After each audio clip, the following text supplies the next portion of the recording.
Good morning, gang. Joyce Welsh with Skipping Calves Farms here.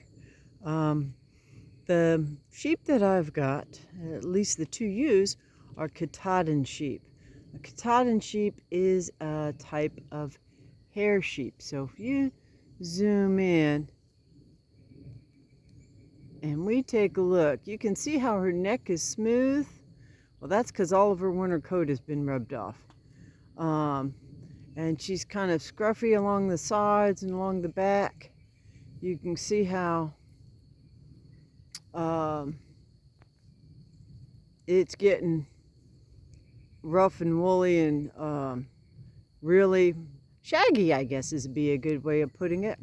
And that's because she's fixing to lose her winter coat. Now, that basically just has to get rubbed off. So if you come back around, now I'm not talking about the ram lamb because he is a cross with a Texel breed, and a Texel breed is a wool sheep. He's also a young ram, so he will not shed this summer. He may not shed at all. I don't know. Texel is not a breed I've researched at this point, so we'll just kind of go with the flow on that. But you can see all these little tufts, and there's a pretty good sized one, along the sides of the sheepfold. And it goes along the back, and then back here at the other corner, you can also see, here along the side as they walk along, and they're scratching and rubbing, and you can see hair coming off and ending up on the ground. And then across here, across the back, we had a really bad wind last night, so I had to kind of just pull the tarp over and get it out of the way. I'm going to have to repair that and fix that this morning, so that's just life on the farm. And so you can see where those tufts are getting scraped off on that cattle panel. Well, cattle panels are not really super substantial. Let me come back over here and see if we can I'm going to reach up here with my hand and just see, that cattle panel has quite a bit of give to it. But it holds up to their rubbing. Number one, I've got the verticals on the inside. That gives them something to rub up against. And of course, I've got the T-posts. And then I think the magic of the whole design really is these, what I call hangman's screw hinges. It's almost like a piano hinge.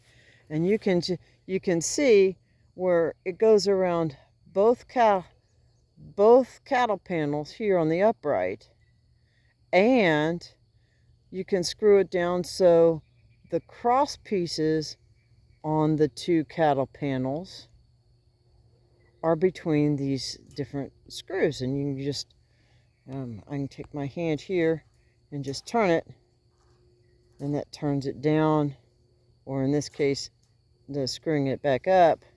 So I want to screw it down to the middle and get that set. And that's really all there is to that.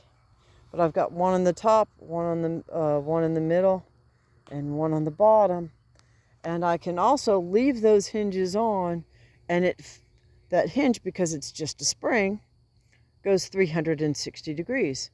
I can open the gates to the inside or the outside. It's easier to do it to the outside. But on this corner here, you can see how I've got that gate propped open, and there's the hinge in the middle. I can just bring that gate and close it and bring it all the way towards me, and it will match up with that other panel by the T-post. And now I've only got an 8-foot panel that I have to maneuver and deal with. And it's much easier for me as an older single gal to carry by myself if it's only 8 foot long.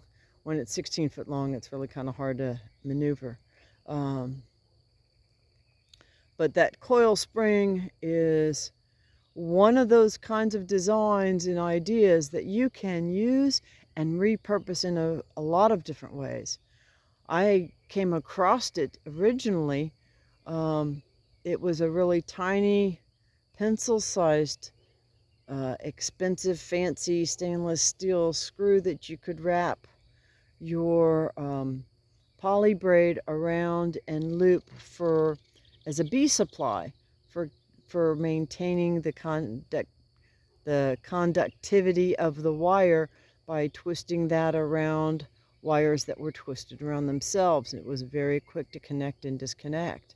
And so I've taken that idea and used it a number of ways. If you look at the other video, I've done a video about frogs in my trough, and you can see that little coil that goes over the top of that garden hose to keep that garden hose from kinking over the top. So it really is important to learn to think outside the box and to repurpose other ideas and to take the time to stop and think. Because we don't do that. We just want, tell me what to do and I'll do it. And well, Mother Nature doesn't work that way. And Mother Nature is the one who's got the answers. So we need to learn to think and work in conjunction with her. So with that, gang, I've opened up the end of this paddock for the mowing crew for today. And they'll have plenty of moisture, and we got some rain last night. And they'll have plenty of shade, and we'll see what kind of weeds and vines they go after that were down at that end that weren't out here in the middle of the pasture. So it'll be interesting to see. With that, gang, I wish you blessings for the day. And whatever you do, keep chasing the dream.